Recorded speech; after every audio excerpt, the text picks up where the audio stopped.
semakin bertekad. Dia yakin dalam waktu singkat dia akan mampu melindungi ayah mayat hidupnya saat pergi mencari perbekalan. Meskipun dia hanyalah seorang bayi sekarang, calon permaisuri masa depan tidak akan menjadi beban. Jiru benar-benar tidak ingin merasakan perasaan kehilangan lagi. Tepat ketika aku kembali ke rumah, aku bertemu dengan anjing mutan raksasa. Aku segera memerintahkan si gendut besar milikku untuk menyerang. Dengan satu pukulan, aku menghancurkan kepala anjing itu. Setelah mendapatkan inti dari anjing raksasa tersebut, aku segera berlari pulang dengan mayatnya. Namun, pada saat itu, sesosok mayat hidup seukuran si gendut besarku muncul di depan kami. Ia jelas-jelas mengincar inti dari si gendut besarku. Aku mengendalikan si gendut besar dan mayat hidup lainnya. Dan tanpa ragu, aku menggunakan taktik perang gesekan. Kawan, kau tidak tahu dengan siapa kau berurusan. Dalam waktu kurang dari 2,5 menit, inti dari mayat hidup itu sudah ada di tanganku. Hari ini adalah hari keberuntungan bagiku. Aku mendapatkan 2 inti mutan dalam 1 hari. Kekuatanku juga meningkat pesat. Sesampainya di lantai 1, aku memproses kedua inti tersebut. Pikiranku menjadi jauh lebih jernih. Si gendut besar juga memakan daging anjing raksasa itu, dan luka-lukanya pun sudah sembuh. Sementara itu, di ruang tamu, Oi tidak tahu bahwa tim mayat hidupku dan aku sedang membuat kekacauan di luar. Dia sudah mulai mempraktikkan pernapasan kristal. Sejumlah besar partikel energi di udara mulai mengalir deras ke dalam tubuhnya, terus-menerus memperkuatnya. Kekuatan tubuhnya meningkat, dan setelah 2,5 detik, dia berhasil naik ke tingkat kedua. Penting untuk diketahui bahwa manusia, mayat hidup, dan makhluk buas diklasifikasikan ke dalam 9 tingkat sesuai dengan kekuatan mereka. Tingkat pertama adalah yang terlemah, dan yang ke-9 adalah yang terkuat. Tingkat ke-7 adalah raja. Ke-8 adalah kaisar, dan ke-9 adalah tingkat kekaisaran yang terkuat dari semuanya. Di kehidupannya yang lalu, Wushu melalui banyak pertempuran, bertarung tanpa lelah di tengah kiamat. Sekarang, kita masih berada di awal kiamat, dan beberapa teknik manusia belum ditemukan, tetapi Yukshu memiliki banyak teknik kuat dari kehidupan masa lalunya, yang memungkinkannya tumbuh lebih kuat dengan cepat. Dia merasa puas. Sekarang, dia benar-benar bisa melindungi dirinya sendiri di masa kiamat, dan bahkan melindungi ayah mayat hidupnya. Pada saat itu, aku masuk melalui pintu dan mengambil sebuah boneka di dekatnya, berpura-pura menjadi anak normal. Dia mendekatiku, mengambil boneka Barbie, dan mulai memainkannya. Namun, Irusu menyadari bau darah di tubuhku. Dia yakin itu adalah darah segar. Sementara itu, aku juga menemukan beberapa helai rambut. Ketika aku pergi ke dapur untuk memasak, Yu dengan hati-hati mengamati rambut di depannya. Rambut siapa? Ini, mereka benar-benar hitam dan agak kaku. Terlebih lagi, mereka panjang dan tebal. Mungkinkah mereka milik binatang mutan? Ayah mayat hidupku bukanlah mayat hidup biasa. Saat dia mulai ragu, hati Yu merasa gelisah. Dia mulai merasa sedikit bersemangat dan dengan hati-hati mengamati setiap gerak-geriku. Hal ini semakin memperkuat kecurigaannya.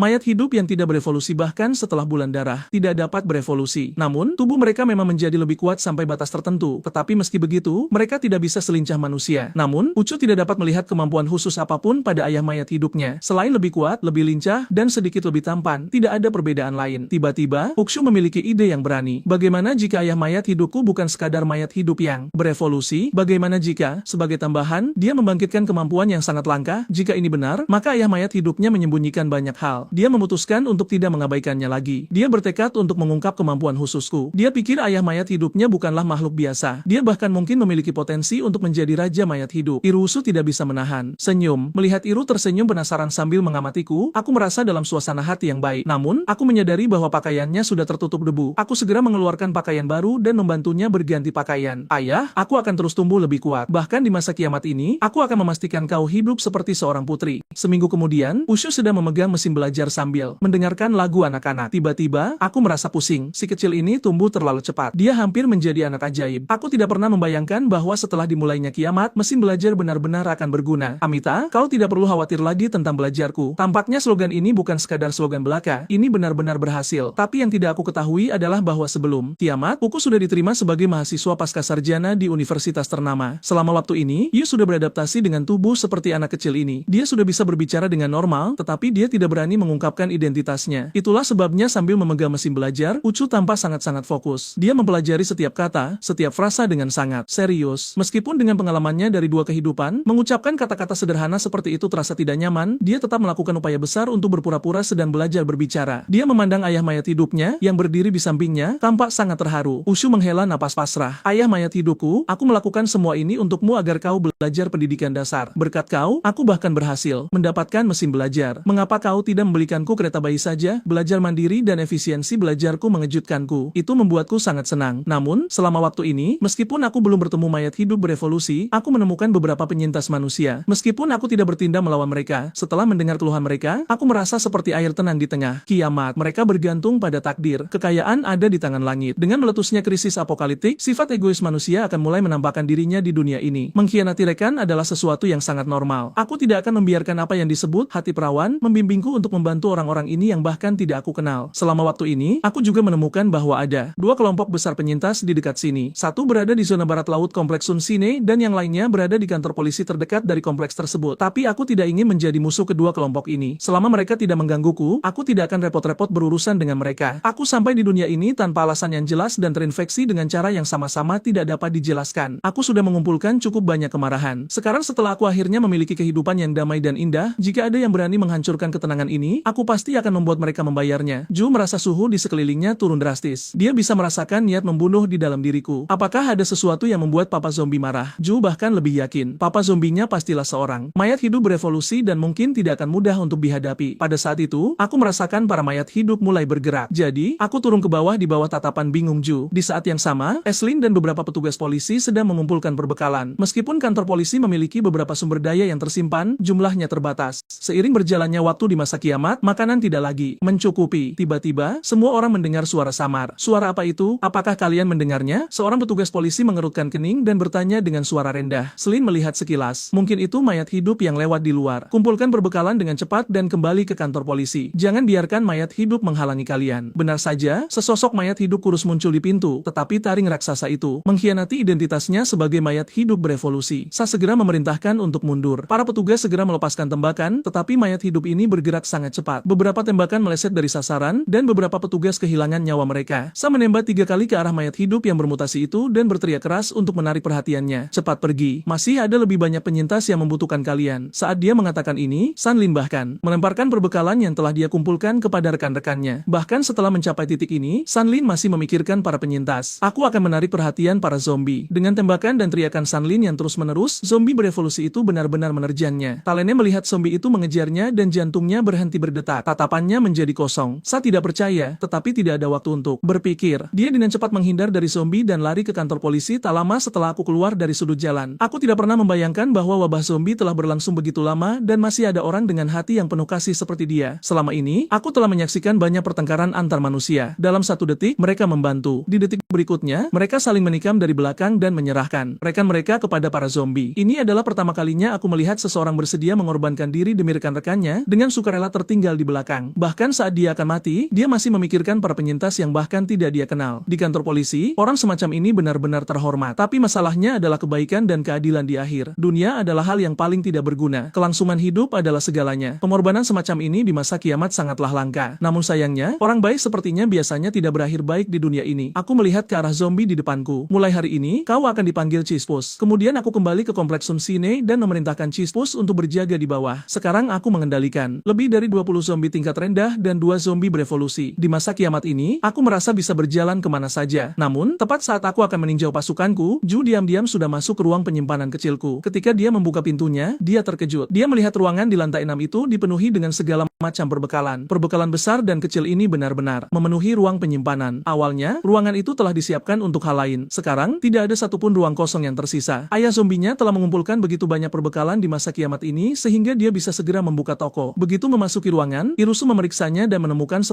karung beras seberat 50 kg. Sedangkan untuk formula pembuatan susu bubuk, ada jumlah yang sangat besar. Ada merek-merek terkenal dan kaleng-kaleng susu bubuk memenuhi lemari. Mereka ditumpuk di luar terlihat seperti gunung produk. Bahkan di atasnya, ada kantong-kantong susu bubuk bersama dengan sejumlah besar air mineral yang menumpuk setinggi 3 m memenuhi hingga ke langit-langit. Selain itu, ada banyak barang keperluan sehari-hari, meskipun sebagian besar adalah produk bayi, popok dari segala jenis, botol bayi, celemek bayi, DLL. Melihat keragaman benda-benda tersebut, Yu terkejut, namun di saat yang sama, dia merasakan sensasi hangat di hatinya. Ayah zombinya jelas telah mengumpulkan semua perbekalan itu untuknya. Lagi pula, sebagai seorang zombie, dia tidak akan membutuhkan produk bayi. Di dunia yang kacau seperti itu, mengumpulkan begitu banyak perbekalan dan membawa mereka pulang pasti membutuhkan usaha yang luar biasa bagi Papa Zombie. Biasanya, Papa tidak melakukan apa-apa selain merawat dirinya sendiri atau melatih teknik tempur. Sangat jarang pergi keluar. Sebagai seorang zombie, memindahkan begitu banyak perbekalan pasti memakan waktu lama, tetapi aku belum pernah melihat Papa Zombiku melakukannya secara langsung. Memikirkan hal ini, Owa tidak bisa menahan diri untuk tenggelam dalam pikirannya. Tapi kemudian matanya tiba-tiba berbinar. Sangat mungkin bahwa Papa bukanlah zombie tingkat rendah biasa. Itu akan menjelaskan semuanya. Begitu banyak perbekalan. Mungkinkah itu terkait dengan kemampuan evolusinya? Tapi apa kira-kira kemampuan evolusinya? Setelah sekian lama, aku masih belum menyadari petunjuk sekecil apapun.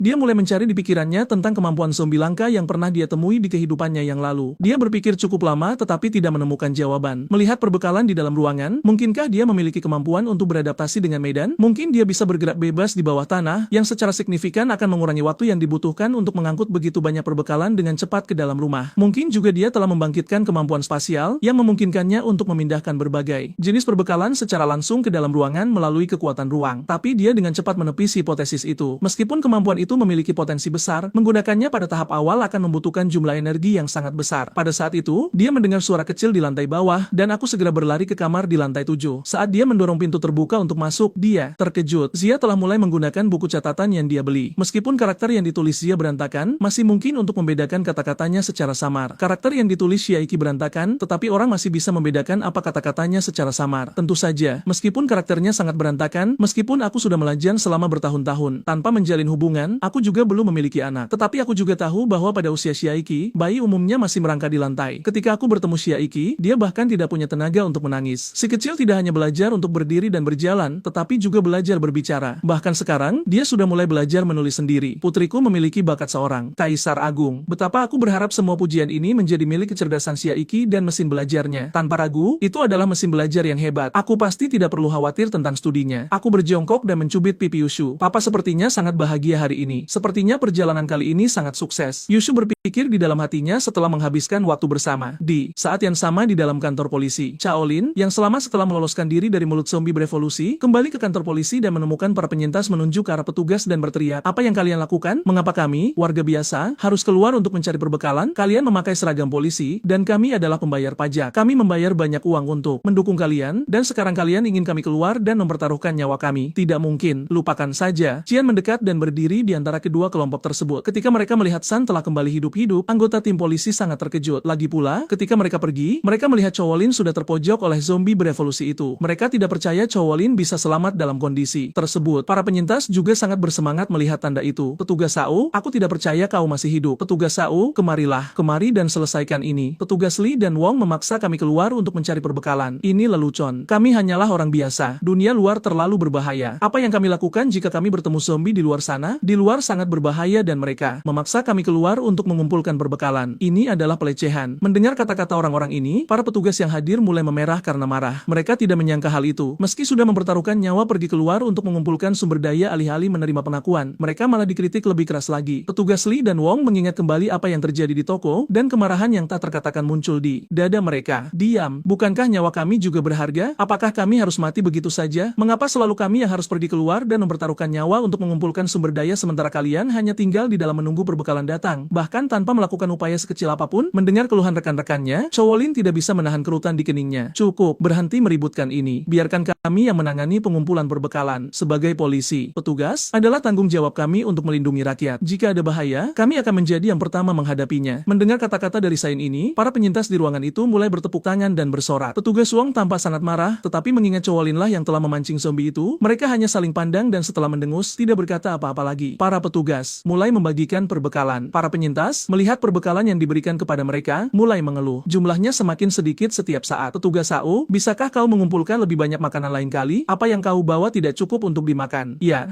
setiap malam aku tidur dalam keadaan lapar. Makanan yang kau bawa terlalu sedikit." Mendengar keluhan orang-orang ini, Esye tidak bisa menahan kerutan di keningnya. Tapi melihat situasi semua orang di masa kiamat ini, San tidak bisa tidak merasa terharu. Persediaan makanan di ruangan itu sudah menipis. Selalu percaya bahwa dia harus menjaga orang lain, jadi dia selalu memberikan porsi perbekalan terkecil untuk dirinya sendiri. Yang lain masih bisa makan 2 kali sehari, sementara Sain hanya memakan sekantong kecil setelah menjadi zombie. "Aku mengadopsi bayi manusia. Aku tidak pernah menyangka bayi ini adalah reinkarnasi dari permaisuri manusia, tapi dia mengira aku hanyalah ayah zombie yang lemah. Jadi, dia memutuskan untuk melatihku menjadi zombie terkuat." Pada saat itu, Yirushu memanfaatkan ketidakhadiranku dan mulai berkeliaran di sekitar ruangan. Dia menemukan tumpukan dokumen dan menemukan bahwa kami berada di kota Hangai. Menurut ingatannya, Jamai dikenal karena 2 individu yang sangat kuat. Salah satunya di pihak manusia adalah seorang kultivator kuat di alam kekaisaran. Yang lainnya dikenal sebagai polisi iblis dari 9 kematian. Jirushu pernah mendengar bahwa polisi iblis dari 9 kematian ini dulunya adalah seorang perwira. Selama hari-hari awal kiamat, dia dikhianati oleh rekan-rekannya dan mati berkali-kali. Namun, wanita ini adalah sangat istimewa. Dia memiliki kemampuan kebangkitan yang aneh. Setiap kali dia mati, kekuatannya meningkat beberapa kali lipat setelah hidup kembali. Namun, dia hanya bisa bangkit 9 kali. Gairah aslinya untuk negara dan rakyatnya secara bertahap membeku di masa kiamat di mana kemanusiaan menjadi kejam. Dia berubah menjadi dewi pembunuh yang dingin dan akhirnya tumbuh menjadi salah satu pejuang terkuat. Monster berevolusi lainnya adalah beruang raksasa dari kebun binatang. Itu adalah beruang mutan yang mengendalikan kekuatan kilat yang dikenal sebagai raungan guntur. Yirushu tidak tahu banyak tentang beruang ini, tetapi dia telah bertemu polisi iblis dari 9 kematian beberapa kali. Bahkan secara pribadi pernah membunuhnya sekali. Mengingat kenangan di kehidupan masa lalunya, Yirushuen tidak bisa menahan senyum tipis. Dia tidak tahu apakah setelah reinkarnasinya, dia akan bertemu wanita dengan kemampuan kebangkitan yang aneh itu lagi. Jika dia bisa menemukannya lebih dulu, dia mungkin mempertimbangkan untuk menangkapnya. Dengan kemampuan sekuat itu, polisi iblis dari 9 kematian seharusnya bisa mencapai lebih banyak hal. Namun mungkin karena kepribadiannya, dia menyia-nyiakan terlalu banyak kesempatan untuk bangkit di masa kiamat dan akhirnya gagal mencapai tingkat kekaisaran. Untuk melindungi ayah zombinya dengan lebih baik, dia perlu mengumpulkan lebih banyak orang. Jadi, Yirushuer berlatih selama 2,5 jam lagi, tetapi tidak melihat ayah zombinya kembali. Dia diam-diam pergi dan turun ke bawah. Ketika dia sampai di lantai 5, dia menemukan bahwa pintunya telah dibuka paksa. Dia membuka pintu tersebut dan terpana. Sama seperti di lantai 6, ada sejumlah besar perbekalan yang tersimpan, lebih banyak makanan, air, dan produk bayi. Yirusui merasa sangat terharu. Ternyata ayah zombinya telah melakukan begitu banyak hal untuknya secara rahasia. Dia memeriksa lantai bawah dan seperti yang diduga, semuanya dipenuhi dengan perbekalan. Segala sesuatu yang telah dibangun ayah zombinya adalah untuknya. Namun ketika dia sampai di lantai 2, dia merasakan aura agresi yang sangat kuat. Melihat melalui jendela, dia melihat sesosok zombie yang memegang sepasang palu sedang berdiri di depan pintu masuk gedung. Hal ini membuatnya semakin bingung. Zombie sekuat itu sedang menjaga lantai dasar. Bagaimana ayah bisa keluar? Oh, itu benar. Aku hampir lupa. Ayah juga seorang zombie berevolusi. Sekarang setelah kupikir-pikir, kemampuan yang ayah pasti bangkitkan adalah kekuatan untuk bergerak di bawah tanah. Sepertinya aku harus mencari cara untuk memburu lebih banyak zombie berevolusi agar ayah bisa melahap inti kristal mereka dan berevolusi. Aku akan segera melenyapkan zombie besar di lantai dasar itu. Dengan makhluk sekuat itu yang berjaga di luar, akan merepotkan bagi ayah untuk bergerak. Kemudian dia memikirkan Raja Binatang Buas. Jika aku membunuhnya, inti kristalnya pasti akan membantu ayah. Sementara itu, saat aku berlatih dengan kilat, aku tidak tahu bahwa jenderal besar pasukanku sudah masuk dalam daftar buruan putri kesayanganku. Setelah beberapa waktu bertempur, keterampilan tempurku meningkat pesat. Aku kemudian kembali ke lantai bawah bersama kilat. Aku menyuruhnya berjaga bersama si gendut besar, sementara aku naik ke atas untuk mandi. Meskipun aku adalah seorang zombie, aku masih hidup berdua dengan si kecil, bergandengan tangan. Ini untuk mencegah bakteri. Shiaiki kecil masih sangat muda dan sistem kekebalannya tidak seperti orang dewasa. Jadi, kebersihan dan keamanan sangat penting. Di sisi lain, aku tidak ingin bau busuk dari tubuhku memengaruhi Shiaiki kecil. Ketika aku kembali ke atas, aku melihat Shiaiki sudah tertidur di sofa. Aku juga membuat sebuah keputusan. Karena Shiaiki sudah bisa berjalan, inilah saatnya membawanya jalan-jalan. Selain itu, zombie di sekitar sudah dilenyapkan, dan dengan perlindungan 2 zombie berevolusi, aku tidak punya alasan untuk khawatir akan bahaya. Di hari-hari berikutnya, semuanya berjalan dengan damai. Shiaiki berlatih berjalan, dibesarkan setiap hari di rumah atau bermain dengan mesin belajarnya, belajar berbicara, dan menulis. Tepat saat aku sampai di lantai bawah, aku mendengar gemuruh keras di langit. Aku melihat helikopter militer hijau terbang di udara. Lalu aku melihat sekumpulan kertas jatuh dari langit. Saat mengambilnya, aku melihat bahwa tidak hanya kota Hungai, tetapi seluruh dunia sudah jatuh. Tentara Yangi telah mendirikan basis penyintas di sebuah kota di luar kota. Selebaran itu menyerukan, penyintas dari manapun untuk secara sukarela pergi ke pangkalan penyintas. Aku segera membuangnya. Lagi pula, aku sekarang adalah seorang zombie. Pangkalan penyintas manusia tidak ada hubungannya denganku. Jika mereka benar-benar menemukanku, mereka mungkin akan terlebih dahulu menyambutku dengan rentetan peluru. Yirushuer di kamar lantai 7 juga mendengar suara pesawat dan dengan cepat menggunakan telekinesisnya untuk mendapatkan sebuah selebaran. Setelah membaca informasi di dalamnya, Jiro tersenyum dingin. Dia ingat di kehidupannya yang lalu karena dia masih memiliki harapan pada kemanusiaan di awal kiamat. Dia bergabung dengan pangkalan penyintas manusia. Tetapi setelah masuk, dia menemukan bahwa mereka yang berevolusi adalah para atasan. Semakin kuat seseorang, semakin banyak keuntungan yang diperoleh, sementara penyintas biasa dianggap sebagai tenaga kerja terendah. Hal yang paling krusial adalah bahkan di masa kiamat, umat manusia tidak bisa bersatu untuk melawan zombie. Mereka masih saling menipu dan mengkhianati. Menurut pendapatnya, manusia-manusia itu bahkan tidak lebih baik dari ayah zombinya. Setidaknya ayah zombinya tidak akan mengkhianatinya. Sementara itu, para penyintas di kantor polisi mengira pesawat itu datang untuk menyelamatkan mereka. Tetapi setelah menjatuhkan selebaran tersebut, pesawat itu terbang begitu saja. Apa yang terjadi? Mengapa pesawat itu pergi? Setelah sekian lama, akhirnya kami melihat pesawat dan ia bahkan tidak berhenti. Ia terbang begitu saja. Salin juga menunjukkan raut wajah pasrah. Namun, semua orang mengambil selebaran itu dan mulai memeriksanya. Hebat, itu pangkalan penyintas. Kita selamat. Aku tahu umat manusia tidak bisa benar-benar menghilang. Jelas, mereka masih memiliki kekuatan untuk membangun pangkalan penyintas. Namun, orang-orang biasa ini tidak bersenjata dan sangat lemah. Kemudian, para penyintas mengalihkan perhatian mereka kepada S dan petugas polisi lainnya. Petugas SAO, kalian adalah petugas polisi. Melindungi keselamatan kami adalah tanggung jawab kalian. Kalian harus mengawal kami ke pangkalan penyintas. Tepat sekali. sekali. Kami tidak punya senjata. Kalian harus melindungi kami. Mendengar perkataan para penyintas tersebut, petugas lain yang hadir merasa tidak senang. Apakah kalian gila? Jika kalian ingin bunuh diri, jangan seret kami. Apakah kalian sudah melihat di mana pangkalan penyintas itu berada? Jaraknya sangat jauh dari kantor polisi kita. Saat kita sampai di sana, kita mungkin sudah dimakan oleh zombie. Melihat perdebatan sengit itu, Shin merasa kewalahan dan segera menengahi. Aku memahami keinginan semua orang untuk meninggalkan kota dan mencapai pangkalan penyintas. Sebagai petugas polisi, kami pasti akan melindungi kalian. Aku berjanji akan memandu kalian ke pangkalan tersebut. Dengan kata-kata dari Shin ini, mereka yang tadinya marah mulai bersorak. Semua orang berkumpul di sekitar Shin. Namun, petugas polisi lainnya menunjukkan ekspresi yang sangat serius. Shin, ini bukan saatnya untuk menjadi impulsif. Kau tahu betapa berbahayanya di luar sana. Apa yang akan kau lakukan untuk mengawal mereka ke pangkalan penyintas? Melihat tentangan rekan-rekannya, Shin dengan cepat mulai menjelaskan. Aku tahu pergi ke pangkalan penyintas itu berbahaya, tapi pikirkanlah ini. Sekarang sudah ada zombie berevolusi. Orang-orang itu sangat kuat. Sudah terlalu banyak zombie di kota. Bertahan di sini bukan pilihan jangka panjang. Pastinya, itu akan menjadi lebih berbahaya. Selain persediaan kita, mereka sudah tidak mencukupi. Kita butuh pengisian ulang. Pangkalan penyintas berada di luar kota, jauh dari gelombang besar zombie. Probabilitas untuk bertahan hidup di sana jauh lebih tinggi daripada bertahan di kota. Mendengar hal ini, para petugas mulai mempertimbangkannya kembali. Setelah beberapa saat, mereka mencapai kesepakatan sementara dan kemudian mulai membuat rencana. Pangkalan penyintas jaraknya sangat jauh. Kita tidak bisa berjalan kaki ke sana. Itu mustahil. Pertama-tama, kita perlu mencari kendaraan. Idealnya, kita harus mendapatkan truk besar. Truk-truk itu memiliki sasis yang tinggi, dan kendaraannya cukup berat sehingga bahkan jika kita bertemu zombie di tengah jalan, kita bisa melindas mereka. Setelah mendengar rencana Shin, seorang pria parubaya di antara para penyintas mengangkat tangannya. Petugas Sao, jika kau butuh truk, aku bisa bantu. Sebelum kiamat, aku biasa mengemudikan truk jarak jauh yang besar. Tetapi ketika kiamat datang tiba-tiba, trukku tidak ada di dekat sini. Truk itu diparkir di rumahku. Sane segera bertanya, di mana rumahmu? Mari kita ambil truknya segera. Tidak jauh dari kantor polisi. Rumahku ada di komunitas Sunsine. Sementara itu, Yirushu saat bangun menyadari bahwa ayah zombinya tidak ada di ruangan itu. Karena merasa bosan, dia mengambil teropong dan berjalan ke balkon. Tetapi zombie besar yang berada di depan pintu sebelumnya sekarang berdiri di pintu masuk komunitas. Dia melihat sekeliling tetapi tidak melihat ayah zombinya yang membuatnya merasa agak kecewa. Namun, Yirushuen tidak tahu bahwa di sudut tempat dia tidak bisa melihat, aku sedang terlibat dalam pertempuran tingkat tinggi dengan kilat. Latihan hari ini hampir berakhir. Cao Kiki mungkin sudah bangun. Sudah waktunya untuk kembali dan memasak untuknya. Tetapi pada saat itu, sesuatu memperingatkanku. Aku segera mengalihkan fokusku pada si gendut besar. Di pintu masuk komunitas Sunsine, beberapa sosok mencurigakan muncul. Ketiga, 4 sosok itu adalah Sane, 2 petugas polisi, dan pria parubaya yang bisa mengemudikan truk besar. Kelompok itu menghindari zombie dan diam-diam mendekati area dekat Sunsine. Mereka ingin menggunakan truk itu untuk melarikan diri dari sana. Namun, saat melihat si gendut besar berdiri di pintu masuk komunitas, semua orang dari kelompok Shin terkejut. Beberapa menyarankan untuk kembali dan mencari solusi lain, tetapi Shin bersikeras untuk melanjutkan. Kami melihat Shin mendekati si gendut besar dengan mengendap-endap. Dia mengambil batu dari pinggir jalan dan melemparkannya langsung ke arah si gendut besar, mencoba memancing zombie itu pergi. Aku mengenali petugas polisi wanita itu dari sebelumnya, tetapi aku tidak mengerti mengapa Sene tidak mencari perbekalan di dekat kantor polisi. Mengapa dia datang sejauh ini ke komunitas Sunsine? Shin juga merasa cukup bingung. Biasanya zombie berevolusi akan langsung menuju ke arahnya, tetapi sekarang si gendut besar itu berdiri diam, tidak bergerak. Dia melemparkan beberapa batu lagi, tetapi zombie itu tidak bereaksi. Sane memutuskan untuk mencabut senjatanya. Melihat ini, aku langsung menjadi geram.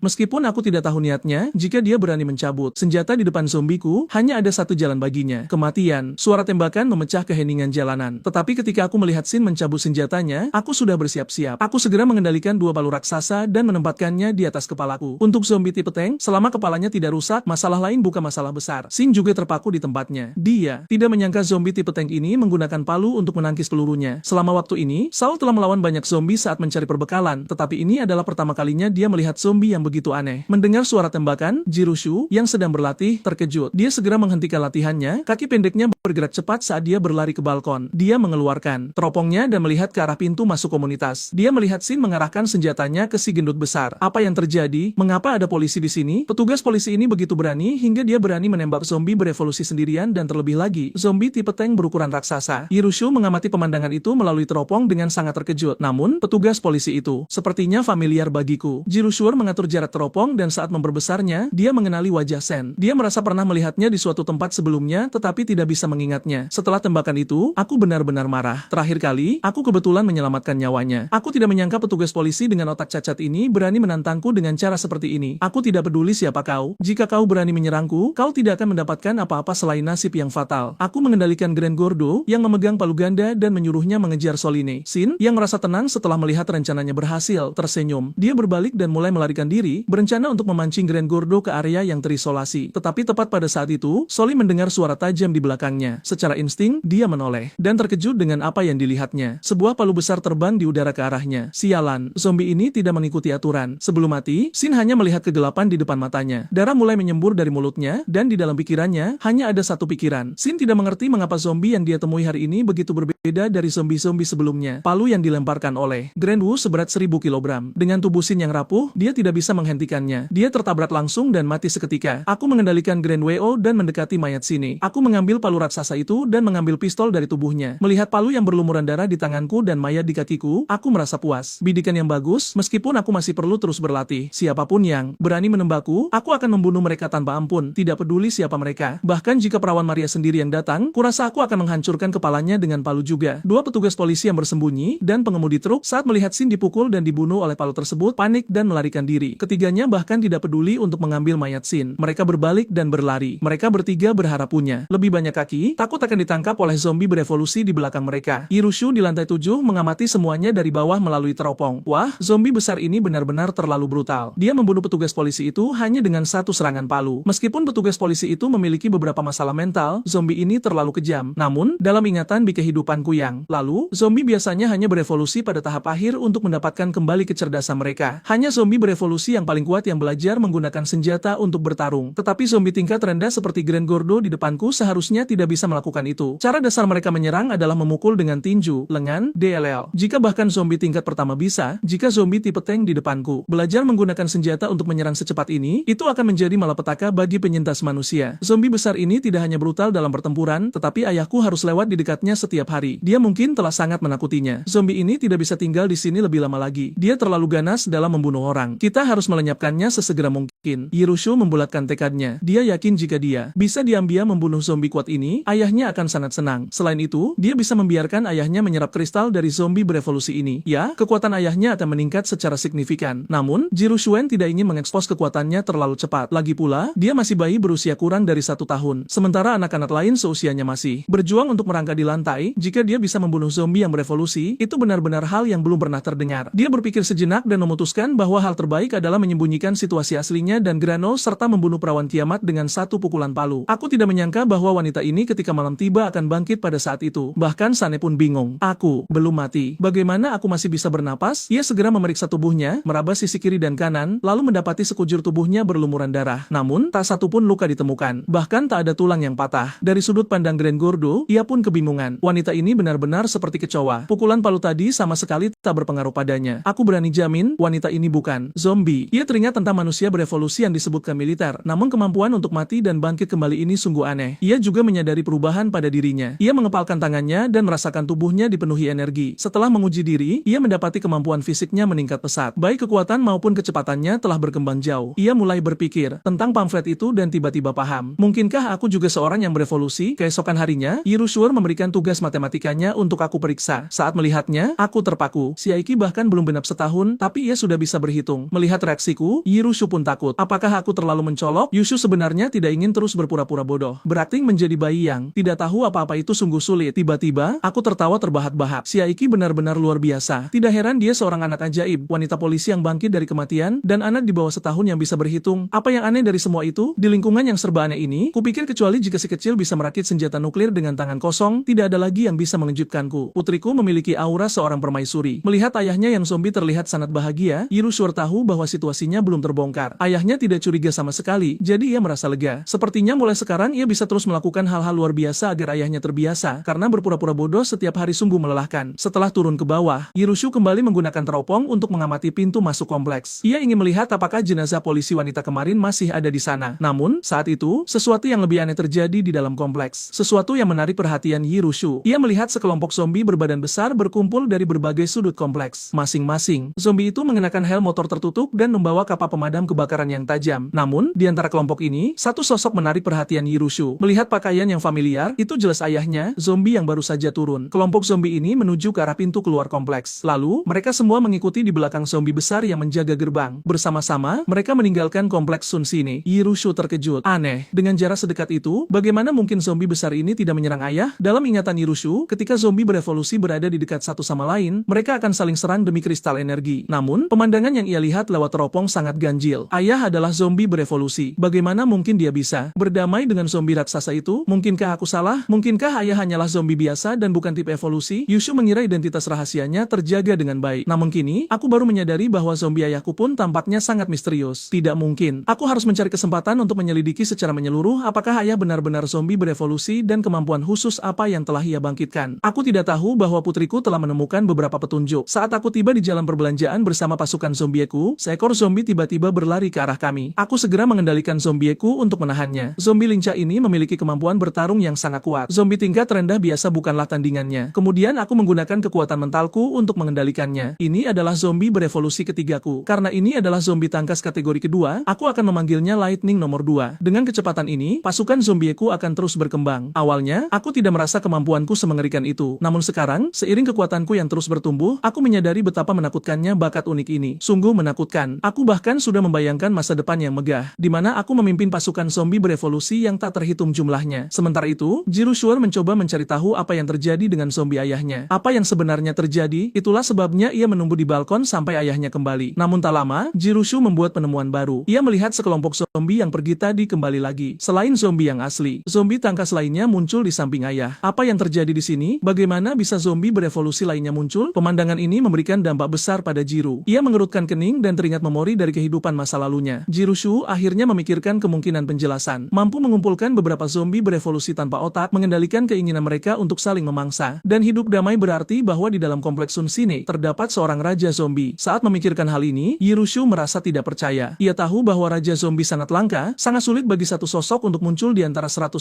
zombie. Mungkinkah aku dan zombie ayahku sangat sial hingga ada raja zombie yang muncul tepat di kompleks Sunsine? Mungkinkah ayah dan zombie berevolusi lainnya berada di bawah perintah raja zombie di kompleks ini? Atau mungkin ayah adalah sang raja zombie? Namun begitu pikiran ini muncul, Jirushua segera menepisnya. Karena raja zombie biasanya bersembunyi di suatu sudut, membuat zombie lain mengikuti perintahnya. Bahkan saat gelombang zombie pecah, raja zombie hanya bersembunyi di kedalaman. Tapi hari ini, zombie ayahnya keluar langsung bersama gerombolan itu. Ini adalah tabu besar bagi seorang raja zombie. Demi kewaspadaan, raja zombie tidak akan membiarkan dirinya terpapar bahaya. Tidak mungkin. Aku harus mencari tahu tentang zombie. Ini adalah tabu besar bagi raja zombie. Karena waspada, raja zombie tidak akan pernah membiarkan dirinya terpapar bahaya. Tidak mungkin. Aku harus menemukan cara untuk membantu ayah lepas dari kendali sang raja zombie. Jirushua menatapku bawa ke arah kerumunan zombie dan tatapan dingin terpancar di matanya. Apa-apaan raja zombie ini? Dan ayah, Jiru juga seseorang yang tidak bisa dikendalikan oleh tipe sepertimu. Lebih baik kau bersembunyi dengan baik di area kecil. Jika aku menemukanmu, aku akan membunuhmu tanpa ragu. Aku sendiri tidak tahu bahwa bawahanku, para zombie, sudah masuk dalam daftar target pembunuhan Shiaiki. Setelah kembali bersama Lightning nomor 2, aku mulai membagi tugas. Si besar gemuk akan terus menggunakan palu di pintu utama kompleks. Para Lightning sebagai zombie tangkas, bersama Lightning nomor 2, akan memimpin 10 zombie biasa yang bersenjata lengkap untuk terus berpatroli di kompleks. Melihat zombie-zombie menjalankan tugas, aku merasa puas. Aku akan membangun dinding besi untuk melindungi seluruh kompleks ini. Sementara itu, setelah Shin kembali ke kantor polisi, semua orang terkejut. Ia menceritakan evolusinya kepada semua orang. Namun, yang lain tetap terkejut. Saat mereka menatap Shin, ia masih ingin pergi ke kompleks Sunsine untuk mengambil truk. Keesokan harinya, aku melihat beberapa sosok muncul di pintu masuk kompleks. Orang di depan bertubuh kurus. Melalui pelindung transparan helm anti peluru, aku melihat bahwa orang ini adalah petugas yang seharusnya sudah tewas dipukuli. Polisi ini kembali lagi untuk menjemput kematiannya. Kali ini, aku akan membuatmu benar-benar bertemu ajalnya. Kurasa kau tidak akan bisa bangkit kembali. Saat penjaga besar itu berlari ke arah Sale, kali ini, San dengan mudah menghindari serangannya. Ia sedikit terkejut bahwa setiap kali palu itu diayunkan, polisi itu berhasil menghindar dengan sangat lincah. Dengan logat tajam, Kun Kanzam langsung paham. Mungkinkah wanita ini adalah detektif iblis 9 nyawa yang aku temukan di kehidupan masa laluku? Melihat Sil sibuk dengan si gemuk besar, orang-orang lainnya dengan cepat mulai menggeledah di dalam kompleks Sunsine. Namun, mereka segera bertemu dengan pasukan zombie yang dipersenjatai kapal pemadam. Zombie berevolusi. Flash dan Flash nomor 1. Para polisi tertegun sejenak menatap zombie yang muncul di depan mereka. Otak mereka kosong. Berkat ketangkasan dan kecepatannya yang luar biasa, Sain terus berputar-putar tanpa henti. Aku pun mulai berpikir, lawan telah mengubah arah sejak awal. Jelas, dia sedang mengulur waktu. Mengapa kelompok orang ini datang tanpa alasan? Mereka datang untuk berbuat onar di kompleks Sunsine. Pada saat itu, Jirushua, setelah memastikan identitas Olan, mulai berpikir tentang cara menaklukkannya. Bukan hanya dia bisa mendapatkan jenderal berharga di masa depan, bukan, tapi ia juga bisa melindungi zombie ayahnya. Ketika aku mengetahui orang lain telah memasuki kompleks, aku berhenti mengendalikan dan langsung memberikan perintah kepada Dean, hancurkan polisi ini dengan palu. Kemudian aku mengendalikan sekelompok zombie lain dan memimpin pasukannya menuju kelompok orang tersebut. Ketika para petugas bereaksi, mereka dengan cepat menarik pelatuk. Saat mendengar tembakan beruntun, Jirushu di lantai 7 benar-benar mengubah ekspresinya. Hal pertama yang ia pikirkan adalah zombie ayahnya. Mungkinkah manusia-manusia ini sudah tahu tentang Raja Zombie, sehingga mereka datang lebih awal untuk membunuhnya? Jika tidak, mengapa para polisi bersenjata lengkap ini datang tanpa alasan ke kompleks Sun Sine? Tidak ada sumber daya atau penyintas di sini. Selain itu, hanya Raja Zombie yang menarik perhatian manusia. Yusua semakin khawatir untuk menghindari kematian zombie ayahnya. Di antara manusia-manusia berevolusi ini, ia segera membuka pintu dan berlari dari lantai 7 ke lantai 2. Tiba di balkon, Jirushu mendapati bahwa tim zombie jauh lebih kuat daripada dugaannya. Kekuatan mereka jauh lebih besar daripada yang dibayangkan. Menghadapi tembakan polisi, tim zombie mengangkat kapal pemadam mereka, menggunakannya di depan kepala, dan menyerang dengan amarah. Munculnya zombie secara tiba-tiba membuat para polisi merasa bingung. Sekarang, melihat zombie memblokir peluru dengan kapal mereka, para polisi benar-benar terpaku. Apakah mereka benar-benar zombie? Sekarang, mereka juga bisa memblokir peluru. Sialan, ini salah Shallallahu Alaihi Wasallam Olan. Jika dia tidak bersikeras datang untuk mengambil truk itu, kita tidak akan berakhir dalam situasi ini. Para polisi menembak sambil mengumpat. Setelah melihat sekeliling, Jirushu tiba-tiba melihat ayahnya bersembunyi di sudut gedung. Melihat ayahnya aman, Jirushu menghela napas lega. Tampaknya zombie ayahku bukan zombie biasa. Dia tidak mengikuti perintah Raja Zombie untuk maju sebagai umpan. Menghadapi zombie aneh ini, para polisi tidak lagi berniat bertarung, berlari panik menuju gerbang kompleks. Di bawah perintahku, para zombie mendekat tanpa ragu, mengangkat kapak mereka, dan langsung menyerang leher dan sendi manusia-manusia itu. Jeritan menyayat hati bergema di seluruh lingkungan. So, Olan, bahkan jika aku menjadi hantu, aku tidak akan membiarkanmu pergi. Dari mana datangnya zombie-zombie ini? Di tengah jeritan kesakitan, beberapa petugas langsung dipenggal oleh ayunan kapak. Suara tembakan di lingkungan itu berhenti. Jirushu yang berdiri di balkon hanya bisa menarik napas panjang. Ia tidak pernah membayangkan Raja Zombie di lingkungan ini begitu mengerikan. Zombie-zombie di bawah kendalinya. Bahkan tahu cara mempersenjatai diri. Mereka bahkan bisa memblokir peluru. Raja Zombie yang begitu menakutkan pasti tersembunyi di suatu tempat. Jirushu mengerutkan kening. Ia berpikir dalam diam apakah ia harus mengambil kesempatan ini untuk melenyapkan sang Raja Zombie sekarang juga. Jirushu berpikir sejenak, lalu akhirnya menggelengkan kepala. Raja Zombie itu kemungkinan besar sudah mencapai level 2. Dia setingkat denganku. Selain itu, dia memiliki 3 zombie berevolusi di sisinya. Lebih baik menunggu sampai aku mencapai level 3 sebelum bertindak untuk menghindari keterlibatan ayahku. Jirushu segera kembali ke lantai 7. Aku melihat tubuh para petugas tercabik-cabik oleh kapak zombie. Aku merasa sedikit bingung. Apa yang ada di sini yang menarik? Mereka, aku segera mengambil senjata dan amunisi mereka. Aku merasa lebih aman. Kekuatan senjata-senjata ini sangat kuat. Mungkinkah nanti aku juga bisa melengkapi para zombie ini dengan senjata? Zombie yang menembak dengan senjata, siapa yang bisa menahannya? Setelah menyelesaikan ini, aku mengubah pandanganku ke arah si besar gemuk sejenak. Tidak ada satupun dari mereka yang bisa mengalahkan yang lain. SY hanya berpikir untuk mengulur waktu. Dia ingin rekan-rekannya masuk ke lingkungan ini untuk mencari kunci truk. Dengan truk itu, semua orang punya harapan untuk meninggalkan kota. Namun Sene tidak tahu bahwa rekan polisinya sudah dibunuh oleh zombie di dalam kompleks. Dari seluruh kelompok yang datang dari kantor polisi, hanya dia, sang manusia berevolusi, yang masih hidup. Setelah aku secara pribadi mengendalikan si besar gemuk, kemampuan bertarungnya meningkat drastis. Sane tiba-tiba menemukan kecepatan ayunan palu si besar gemuk menjadi jauh lebih cepat. Talin hanya bisa mengandalkan tubuhnya yang berevolusi untuk menghindari serangan dalam jarak sangat tipis. Apa yang terjadi? Bagaimana si bodoh ini tiba-tiba menjadi begitu cerdas? Dengan tekanan tempur yang meningkat, Sin berkeringat deras. Aku melihat peluang. Dengan palu raksasa di tangan kiri, aku mengarahkannya untuk menusuk langsung. Aku mendorong Sin mundur tepat saat ia tidak bisa bereaksi. Saat ia mendekat, aku mengayunkan palu raksasa dengan tangan kananku sekuat tenaga, langsung mematahkan tulang belakang Sin. Suara patahan tulang terdengar sangat jelas. Karena aku telah melihat dengan mata kepalaku sendiri bagaimana wanita ini mati dan bangkit kembali. Kali ini aku mulai mengayunkan kedua palu dengan amarah seolah-olah aku sedang memukul pangsit daging. Aku mematahkan semua tulang Sin. Organ dalamnya hancur. Segala sesuatu di sekitar basah kuyup oleh darah. Aku melihat bagaimana Sin berhenti bernapas sepenuhnya. Baru setelah itu aku berhenti menyerang. Bagi seseorang yang mencari masalah, aku tidak akan pernah berbelas kasih. Apalagi setelah Olan bangkit kembali kemarin. Hari ini dia datang lagi dengan lebih banyak orang. Siapa yang tahu jika lain kali dia akan membawa pasukan? Hancurkan. Kulihat apakah kau punya nyali untuk bangkit kembali. Dari lantai atas, Jirushuan tidak bisa menahan desahan melihat pemandangan ini. Bisakah wanita ini lebih bodoh lagi? Kesempatan bangkit yang begitu berharga, dan dia menyia-nyiakannya begitu saja. Bodoh. Tidakkah kau tahu bahwa kau hanya punya 9 nyawa untuk bangkit dan kau sudah menyia-nyiakan 2 diantaranya begitu saja? Mengambil pistol polisi dari Sin, aku berpikir apakah aku juga harus menghancurkan kantor polisi. polisi. Pasti ada banyak senjata dan amunisi di sana. Biasanya, kantor polisi dilengkapi dengan senjata. Jika mungkin aku bisa melengkapi zombie dengan senjata-senjata ini. Aku bisa membentuk pasukan zombie dengan senjata api. Memikirkan hal ini, aku membuat keputusan. Besok, aku akan mengirim zombie berevolusi untuk menyelidiki situasi di dekat kantor polisi. Terutama untuk melihat apakah ada yang berevolusi lainnya di sana. Wanita yang bisa bangkit kembali ini sangat mengejutkanku. Dia bangkit dalam satu malam dan sembuh total. Ini bahkan lebih luar biasa daripada zombie. Satria menunggu 10 tahun untuk membalas dendam, tapi aku adalah zombie. Jika aku punya musuh, aku membunuhnya di tempat. Jika seseorang menyinggungku, mereka harus dimusnahkan sepenuhnya. Kantor polisi ini sudah datang beberapa kali untuk membuat masalah. Selama itu mengancam keselamatanku dan keselamatan Shiaiki. Tidak peduli siapapun itu, aku akan membunuhnya tanpa ampun. Di malam hari, setelah melihat Shiaiki tidur dengan tenang, aku pergi ke ruang tamu untuk memikirkan rencana selanjutnya. Sekarang, tingkat pertumbuhan Shiaiki jelas lebih cepat daripada bayi normal, dan putriku ini benar-benar jenius. Bagaimana aku bisa menyediakan lingkungan yang lebih baik bagi pertumbuhannya? Pertama, kompleks perumahan Sunsine jelas bukan tempat untuk tinggal lama. Meskipun aku sekarang memiliki cukup makanan yang tersimpan, tapi kau tidak bisa hidup hanya dari cadangan. Pada akhirnya, makanan akan habis. Bahkan jika tidak habis, ia bisa membusuk karena perubahan suhu. Aku tidak bisa menyimpan makanan dalam waktu lama. Mungkin aku harus mengolah lahan. Lagi pula, aku punya begitu banyak zombie. Mereka adalah tenaga kerja gratis. Namun pada saat itu, sesuatu tiba-tiba mengejutkanku. Mataku dipenuhi kekaguman. Saat aku mengubah pandangan ke si gemuk besar, aku melihat bahwa petugas yang aku hancurkan di pagi hari sekarang berdiri dengan utuh tanpa cedera. Wow, wanita ini punya trik rahasia. Dan menjadi bagian dari pemakaman, aku mengadopsi bayi manusia. Aku tidak pernah membayangkan bahwa bayi ini adalah reinkarnasi permaisuri manusia. Dan dia bahkan berhasil menarik iblis abadi dari masa lalunya. Semua karena dia mengira dia dikendalikan oleh raja pemakaman. Tanpa aku sadari sendiri, akulah raja pemakaman yang dia cari. Pada saat ini, Yirusuar melihat Salin tiba di tempat yang disepakati. Dari lantai 7, dia melemparkan pesawat kertas ke arah Salan. Saat dia membuka surat itu, dia menemukan bahwa pada akhirnya hanya ada 3 kata, si tak terlihat. Namun, setelah membaca isi surat itu, dia benar-benar tercengang. Di kompleks perumahan San, Haulunos mengingat semua pengalamannya di pintu masuk kompleks. Pikirannya tidak bisa tenang dan dia dengan tegas memutuskan bahwa dia tidak akan membiarkan raja pemakaman tetap hidup. Jadi, dia setuju untuk bergabung dengan si tak terlihat. Saat fajar keesokan harinya, Jirushu menyantap sarapan yang dia siapkan sendiri. Senyum muncul di bibirnya. Perjanjian kerjasama untuk melenyapkan raja pemakaman sudah ada. Saat dia melihat ayah pemakamannya, Yiru mengepalkan tinjunya dengan antusias saat makan. Ayah, jangan khawatir. Kau hanya perlu bertahan 2 hari lagi, dan kau akan dibebaskan dari kendali raja zombie. Dengan inti raja pemakaman dan zombie berevolusi dari kompleks inti gabungan, itu pasti akan meningkatkan kekuatan ayahnya dengan cepat. Dia sangat menanti seberapa besar kekuatan ayahnya bisa tumbuh. Aku tidak pernah membayangkan bahwa putri yang berbati ini ingin mencabut intiku sendiri untuk diberikan kepadaku. 2 hari sebelumnya, dengan mengonsumsi inti tiran level 2, kekuatanku meningkat cukup besar. Jika aku mengendalikan zombie berevolusi level 2, aku akan tak terhentikan. Sayangnya, memperluas area pencarian tidak cukup. 2 hari berlalu, dan kami tidak menemukan apa-apa. Saat malam perlahan turun, jantung Yirusus mulai berpacu. Malam ini adalah waktu yang disepakati dengan iblis abadi untuk membunuh raja pemakaman. Sementara itu, Essie sudah menyusup ke kompleksan. Aku tidak tahu dengan kekuatanku saat ini situasi seperti apa yang akan aku hadapi melawan raja mayat hidup itu. Tapi berpikir bahwa dia telah dibangkitkan 2 kali berturut-turut, penyusup itu sudah diatur sebelumnya. Kemudian dia berjalan langsung ke pintu utama kompleks. Mata Sain bersinar dengan niat bertempur dan haus darah. Dia telah dibunuh 2 kali berturut-turut oleh monster itu. Bahkan orang yang tenang bisa menjadi marah. Monster, aku datang untukmu. Saat mendekati mayat hidup tipe tank, Sain berteriak keras. Ini adalah bagian dari perjanjian sebelumnya dengan sang guru misterius. Dia harus menarik perhatian si mayat hidup. Sementara itu, di lantai 7, saat memulihkan energi mentalku, aku langsung waspada. Hah, kau lagi? Kau tidak pernah berhenti. Ya, jika kau bersikeras mencari kematian, maka hari ini, apapun yang terjadi, aku akan membuatmu tetap abadi selamanya. Mendengar kebisingan di luar, aku segera bangun. Rencana telah dimulai.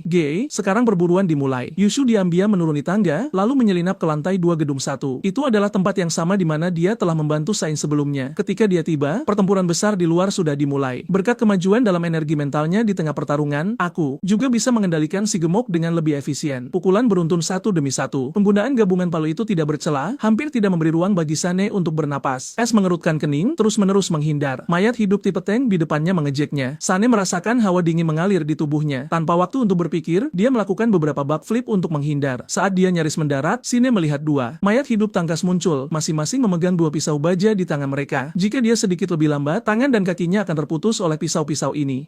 Apakah kau benar-benar berpikir bahwa menjadi berevolusi membuatmu tak terkalahkan? Hari ini, aku akan membuatmu membayar atas kesombonganmu. Saat palu raksasa akan mengenai perut Sin, tubuh depan tiba-tiba membeku di udara selama sedetik dengan cara yang aneh. Saat aku bertarung melawan polisi ini beberapa hari yang lalu, hal serupa sudah terjadi. Kekuatan macam apa ini? Bagaimana dia bisa memengaruhi gerakanku? Aku bersembunyi dalam kegelapan, mengendalikan zombie untuk menyerang Solin sambil terus menoleh ke sana kemari. Tapi sensasi terus-menerus gagal ini mulai membuatku frustrasi. Aku langsung memanggil regu penembak jitu zombie. Beberapa zombie mengangkat senjata mereka. Ini seperti curang. Jiru Shuer yang mengamati pertempuran mengerutkan kening saat melihat ini. Ketika Shin mendengar tembakan, dia segera menyadari bahaya. Dia mengirim pesan telepati ke Shen, tapi tidak ada waktu untuk bereaksi. Jangan terganggu. Jangan buang waktu dengan 3 zombie berevolusi ini. Membunuh Raja Zombie adalah tujuan utama kita hari ini. Mobilitasnya terbatas, membuatnya menjadi sasaran empuk. Saat bertarung, Shin mendengar pengingat Yiru Shuer. Yiru membelokkan lintasan peluru menggunakan telekinesis. Kau bercanda, peluru bisa berbelok di tikungan. Peluru yang seharusnya mengenai polisi itu menghindarinya dengan sempurna. Ini benar-benar bisa membuat peluru melengkung. Seberapa banyak ahli tersembunyi ini telah berevolusi? Yiru Shu, yang mengendalikan medan perang dari bayang-bayang, memiliki ekspresi puas. Untungnya, setelah kelahiranku kembali, aku tidak hanya mempertahankan kekuatan untuk mengendalikan waktu, tetapi aku juga membangkitkan telekinesis. Jika tidak, dengan hanya kontrol waktu, aku tidak akan bisa menghentikan begitu banyak peluru. Awalnya, Shin takut terluka. Jadi, pertarungannya sangat terbatas. Pada dasarnya, fokus pada terus-menerus menghindar. Tapi sekarang, melihat bahwa peluru bisa dibelokkan di depannya, Taline akhirnya melepaskan diri. Dalam situasi ini, Shaolin bertarung semakin berani. Dengan hanya satu pisau, dia berulang kali melukai Adapon, Lightning One, dan Lightning 2. Ini membuatku ingin memuntahkan darah karena marah. Dalam pertarungan jarak dekat, seranganku diblokir. Pada jarak jauh, peluru dibelokkan. Aku baru menyadari tujuannya kali ini. Setelah itu, dia berhenti mengejar dengan ganas. Sebaliknya, dia menyesuaikan arahnya dan maju perlahan menuju pintu utama. Kemudian memanfaatkan celah antara 3 zombie berevolusi, Sain dengan cepat berlari menuju kompleks perumahan Sun Sine. Perubahan mendadak ini membuatku terkejut. Aku segera mengendalikan si gemuk besar dan Lightning 1 serta Lightning 2 maju untuk memblokirnya. Namun, aku menemukan bahwa 3 zombie berevolusi di bawah kendaliku dibatasi oleh kekuatan yang tak terjelaskan. Mereka tidak bisa bergerak dari tempatnya. Sialan, bersembunyi di bayang-bayang bukanlah keterampilan. Jika kau punya nyali, keluarlah dan hadapi aku secara langsung. Tanpa pilihan lain, aku harus turun tangan untuk menghentikan Shin. Bahkan dengan risiko ketahuan, aku tidak akan membiarkan siapapun masuk ke kompleks, apalagi mengancam keselamatan Sakiki. Apakah ada zombie berevolusi lain di kompleks ini? Saat dia melihatku muncul dari kerumunan zombie, Sane benar-benar terpaku. Bahkan Jiru yang bersembunyi di lantai 2 pun heran. Intervensi zombie, papa menggagalkan rencana mereka. Bukankah dikatakan di bawah perintah Raja Zombie, dia tidak akan keluar untuk menjadi umpan meriam? Jiru Shuer sekarang berada dalam dilema. Dia tidak punya masalah menghadapi zombie lain, tapi dia tidak bisa menyerang papa zombie. Sementara dia ragu-ragu, aku sudah mulai bertarung melawan Shin. Semakin kami bertarung, semakin terkejut Shin. Bahkan dengan 2 pedang taktisnya, dia berjuang untuk menandingi kekuatan zombie ini. Sialan, betapa rumitnya kompleks Sun Sine ini bahkan lebih sulit daripada 3 yang di luar itu. Saat mengendalikan si gemuk besar, aku melihat Lightning 1 dan 2 yang terlepas dari kendali Jiru Soes dengan cepat datang ke arahku untuk mendukungku. Ketika Jiru Shu melihat 3 zombie berevolusi memasuki kompleks dan bergabung dalam pertempuran, dia tahu bahwa jika operasi ditunda lebih lama, misi malam ini mungkin akan gagal. Melihat sosok papa zombie, mata Jiru Sus penuh dengan keraguan. Aku tidak bisa menahan diri untuk menggunakan kontrol waktu pada Yuan. Aku melakukannya untuk melenyapkan Raja Zombie berevolusi itu. Begitu aku melenyapkannya, kau akan dibebaskan dari kendalinya, dan kemudian kau akan sepenuhnya dibebaskan. Sementara itu, Jiru Shuer bergegas mengirim pesan kepada Saul, masuk ke kompleks dengan cepat. Jangan buang waktu. Zombie berevolusi di depan Xin Fang segera dikendalikan. Dia bersiap untuk menendangnya, tapi detik berikutnya dia tiba-tiba menyadari bahwa tubuhnya juga telah berhenti. Dia tergantung di udara, tidak mampu bergerak. Apa artinya ini? Apakah kau menyerang rekan-rekanmu sendiri juga? Pada saat itu, suara Jiru Shu bergema di pikiran San. Kau tidak bisa menyentuh zombie di antara para zombie ini. Tapi Ju mengabaikan keraguan Saline dan terus mengirimkan pesannya. Ingat apa yang baru saja kukatakan padamu. Dalam nada suara Yiru Shu, saling merasakan sedikit ancaman. Dia menyadari bahwa jika dia benar-benar menyerang zombie di depannya, makhluk tak terlihat di bayang-bayang, semuanya bisa berbalik melawannya. Tanpa pilihan lain, dia harus meninggalkan serangan terhadapku dan berlari langsung ke kompleks. Aku segera ingin mengejarnya, tapi aku menemukan bahwa tubuhku sekali lagi ditahan oleh kekuatan terkutuk. Berhenti sekarang juga. Pada saat itu, aku mengerti bahkan saat aku berjuang dengan ketiga zombieku, tujuan utamanya adalah untuk menerobos ke kompleks yang cerah. Tapi sekarang, aku hanya khawatir tentang keselamatan si kecil. Namun, aku tidak bisa melakukan apa-apa. Aku hanya bisa berdiri di sana, menonton tanpa daya. Segera memasuki kompleks yang cerah. Kali ini, aku tidak akan membiarkanmu melarikan diri. Aku mengeluarkan lolongan yang menyayat hati di tengah malam. Suara ini akan mengguncang siapapun yang mendengarnya. Suara mengerikan itu membuat zombie di dekatnya gemetar. Yiru Shu berdiri di atas gedung melihat pemimpin zombie mengeluarkan raungan kemarahan ekstrim tanpa henti. Hatinya dipenuhi rasa bersalah. Dia tidak pernah membayangkan bahwa suatu hari dia akan menyerang pemimpin zombie. Semua yang kulakukan adalah untuk kebaikanmu sendiri. Kau hanya perlu selamat dari malam ini. Setelah itu, semuanya akan menjadi lebih baik. Untuk pertama kalinya, dia merasakan sesuatu terhadap pemimpin zombie saat dia melihat sosoknya dari belakang. Mata Yirushu dipenuhi air mata. Namun, dia segera menepis perasaan itu. Itu seperti menjadi lalat tanpa kepala, tidak tahu harus mulai dari mana. Dia segera mengirim transmisi lain ke Shin di dalam kompleks. Raja zombie itu licik dan menipu, meskipun dia juga cerdas. Oleh karena itu, tempat di mana Raja Zombie bersembunyi harus dijaga ketat oleh zombie. Zombie-zombie itu akan melakukan apa saja untuk menghentikanmu. Itu membuktikan bahwa Raja Zombie ini pasti masih di dalam kompleks yang cerah. Mata Yirushu membara dengan amarah. Pemikiran bahwa zombie ayahnya telah digunakan sebagai bidak oleh Raja Zombie ini mengisinya dengan keinginan untuk mencabik-cabiknya. Ini juga semakin memperkuat tekad Yirushu untuk membunuh Raja Zombie. Terus cari di dalam kompleks. Jika kau menemukan tempat di mana sejumlah besar zombie mati-matian mencoba menghalangi jalanmu, itu akan menjadi tempat persembunyian Raja Zombie. Chowolin mendengar ini, berpikir itu masuk akal, mengangguk, dan mengikuti instruksi Yirushu untuk mencari dengan hati-hati. Meskipun aku ditahan oleh kekuatan misterius dan tidak bisa bergerak, masih ada beberapa boneka di dalam kompleks. Aku segera mulai mengendalikan boneka-boneka itu untuk bergerak. Beberapa dari mereka berlari menuju Saline sementara yang lain diarahkan menuju gedung nomor 5. Setelah menghancurkan beberapa boneka yang dikendalikan oleh Luon, Saline sedikit bingung. Saat berada di pusat kompleks, dia telah mencari kemana-mana, tapi tetap tidak bisa menemukan di mana Raja Zombie mungkin bersembunyi. Aneh, informasi yang diberikan oleh informan cocok. Mengapa aku tidak bisa menemukan kemungkinan tempat persembunyian Raja Zombie? Sane menatap gedung-gedung perumahan di sekitarnya, menggaruk kepalanya, sangat bingung. Sementara itu, Yirushu juga terus mengamati situasi dari atas. Kemampuannya terbatas. Dia tidak bisa mengendalikan begitu banyak zombie untuk waktu yang lama, jadi dia harus mempercepat prosesnya. Dia perlu menghabisi Raja Zombie secepat mungkin. Tiba-tiba, Yirushu tercengang untuk menyadari bahwa ada sekelompok besar zombie berkumpul di satu tempat. Tapi tempat di mana mereka berkumpul adalah gedung nomor 5 tempat dia menghabiskan banyak waktu dengan zombie ayahnya. Apa yang terjadi dengan zombie-zombie ini? Mengapa mereka semua ada di depan gedungku? Melihat zombie di depan gedung nomor 5, Yirushu bingung di dalam kompleks yang cerah. Apakah zombie berevolusi? Atau zombie normal? Mereka semua pada dasarnya berada di bawah kendali Raja Zombie, tersembunyi di bayang-bayang. Dalam situasi ini, banyak zombie seharusnya melindungi Raja Zombie. Yirushu ingat dengan jelas, meskipun Raja Zombie bisa mengendalikan zombie, kemampuan bertarungnya tidak terlalu kuat. Jika Raja Zombie diserang dari dekat oleh manusia berevolusi, dia bisa dalam bahaya. Ini sangat aneh. Aku sudah memeriksa semua kamar di gedung nomor 5, dan hanya ada persediaan yang dibawa zombie ayahku. Apa yang terjadi dengan kelompok zombie ini? Sementara Yirushu tetap bingung, Shin sudah mengikuti instruksi mereka dan menemukan gedung nomor 5 tempat zombie berkumpul. Melihat betapa kuatnya mereka menjaga gedung, ekspresi tekad muncul di mata Shin. Sepertinya Raja Zombie yang mampu mengendalikan zombie bersembunyi di dalam gedung nomor 5, pikirku. Di bawah kendaliku, banyak zombie mengeluarkan geraman peringatan yang marah. Kita harus melenyapkan Raja Zombie. Shin berteriak dengan marah dan kemudian mengacungkan pisau taktisnya. Dia berlari menuju gedung C. Aku berdiri di depan gedung nomor C, menonton saat Shin berlari cepat ke arahku, penuh dengan kemarahan dan kejutan. Awalnya, niatku adalah untuk mempertahankan seluruh kompleks, tapi aku tidak menyangka manusia berevolusi ini memiliki kemampuan aneh. Kekuatan yang membuat tubuhku membeku dan menjadi kaku. Tanpa pilihan lain, aku harus mundur dan menarik diri ke gedung nomor 5. Tidak ada satupun dari itu yang penting bagiku. Satu-satunya hal yang tidak bisa aku biarkan adalah bagi dua manusia berevolusi ini untuk mengganggu si kecil Kiki di lantai 7. Karena mereka tidak menghormati peringatanku, kita akan bertarung sampai akhir. Aku sudah mati untuk waktu yang lama. Bahkan jika aku kehilangan nyawaku lagi hari ini, aku tidak akan membiarkan mereka mengambil satu langkah pun ke gedung nomor 5. Namun, tepat ketika aku akan berhasil, kekuatan aneh itu sekali lagi mengambil kendali atas 3 zombie itu. Aku meraung dalam kemarahan, mencengkeram parangku dengan erat, dan menerjang ke depan dengan kemampuan bertarungku yang hebat. Tapi aku sangat marah karena terlepas dari upaya putus asa, pisau taktis di tangannya mendekat dengan cepat menuju leherku. Kali ini kau akan mati, bukan? Sain mencibir dingin. Tapi di detik berikutnya dia terpaku. Tiba-tiba dia juga menjadi tidak bisa bergerak yang membuat ekspresinya menjadi suram. Kemudian Sane berpura-pura tersandung kehilangan keseimbangan seolah-olah dia akan jatuh ke belakang. Seperti yang diharapkan melihat ini, aku mengangkat pisauku untuk menyerang. Makhluk tak terlihat itu sekali lagi mengambil kendali zombie. Shin memanfaatkan kesempatan ini dan menyerang dengan pisau panjangnya. Sekarang marah, San berteriak, ini adalah tetesan terakhir. Di pihak siapa kau sebenarnya? Yirushu